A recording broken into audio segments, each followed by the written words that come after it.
ዕለተ ማክሰኞ ግንቦት 05 2017 የስፖርት ዜና ይዘን ቀርበናል። እንድትከታተሉ በክብር እንጋብዛለን።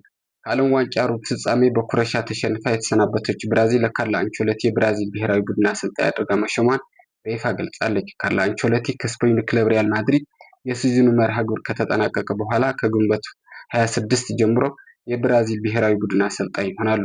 የብራዚል እግር ኳስ ፌዴሬሽን ላለፉት 3 ዓመታት ካርሎ አንቸሎቲን ለመሾም ጥረት እያደረገ መቆየቱን ገልጸዋል።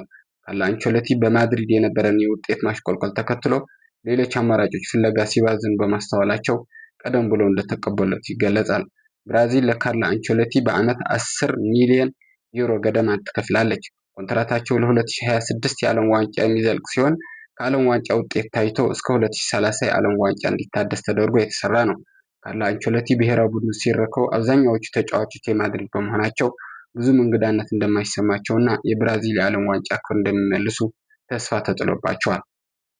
ቀጣዩ ዜናችን ሊቨርፑል ጀርሚ ፍራምፖንግ ለማዛወር ከክለቡ ባየር ፈርጉሰን መነጋገር መጀመሩን ስካይ ስፖርት ገልጻለች። ሊቨርፑል ለተጫዋቹ ዝውውር 29.5 እስከ 33.7 ሚሊዮን ፓውንድ እንደሚከፍልም ገልጻለች።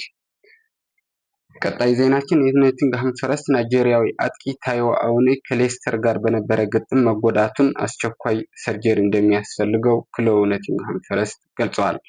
ሌላው ከኖቲንግሃም ሳንወጣ ኖቲንግሃም ፎረስት በ30 ዓመታት ውስጥ ለመጀመሪያ ጊዜ የአውሮፓ እግር ኳስን ላይ ለመሳተፍ እግራቸው የረገጡ ኖቲንግሃሞች የክለቡ ባለቤት ኢቫንጀሎስ ማሪንኪስ ግን ኑሮ ኤስፒሪቶ ሳንቶስን ለመቃወም ወደ ሜዳ ገብተዋል።